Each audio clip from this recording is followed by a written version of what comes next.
जो लव है वो हमेशा से यहाँ होता है और अभी होता है। प्यार का कोई फ्यूचर नहीं होता है और यही वजह है कि प्रेम ध्यान के इतने करीब है।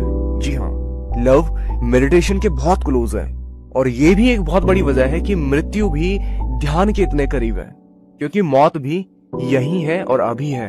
मौत कभी भविष्य में नहीं आएगी, फ्यूचर में नहीं आएगी, वो आज और अभी और इसी सेकंड आ सकती है। एक्चुअली प्रॉब्लम क्या है ना कि हर एक इंसान को लगता है कि वो कल मरेगा, या वो 40 साल बाद, 60 साल बाद, 70 साल बाद, 100 साल बाद मरेगा, लेकिन ऐसा बिल्कुल भी नहीं है। तुम्हें मरना तो प्रेजेंट में ही पड़ेगा। शायद अभी भी मर सकते हो, राइट? क्या कभी आपने सुना है कि वो इंसान फ्यूचर में जाके मर गया या कोई इंसान पास्ट में जाके मर गया? आखिर ऐसा कैसे हो सकता है? ऐसा बिल्कुल भी नहीं हो सकता। जो पास्ट है वो तो चला गया और फ्यूचर अभी आया नहीं है, तो आप ना तो पास्ट में मर सकते हो ना फ्यूचर में मर सकते हो।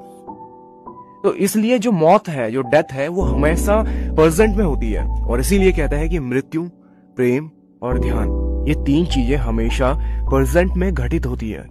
इसलिए ध्यान रखना, अगर तुम्हें मौत से डर लगता है तो तुम जिंदगी में कभी प्यार नहीं कर सकते हो, और अगर तुम मौत से भयभीत हो तो तुम मेडिटेशन भी जिंदगी में कभी नहीं कर सकते हो, और अगर तुम ध्यान से डर रहे हो, मेडिटेशन करने से डर रहे हो, तो तुम्हारा पूरा जीवन व्यर्थ होगा, तुम्हारा पूरा जीवन खराब चला जाएगा, ये बर्बाद होगा।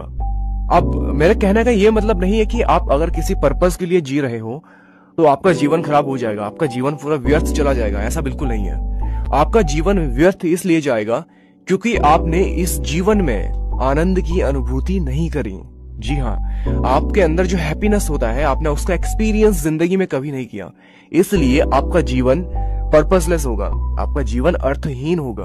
तो प्रेम, ध्यान और मृत्यु, अगर हम इन तीन चीजों को एक साथ रखें तो सोचने वाली बात है, कितनी अजीब सी चीज है ये, राइट? लेकिन ये अजीब नहीं है, ये बिल्कुल सिमिलर एक्सपीरियंस है। इसलिए अगर तुम इन तीन चीजों में से एक भी चीज में एंटर कर गए तो बाकी की बची दो चीजें, उसमें आप ऑटोमेटिक एंटर कर जाओगे।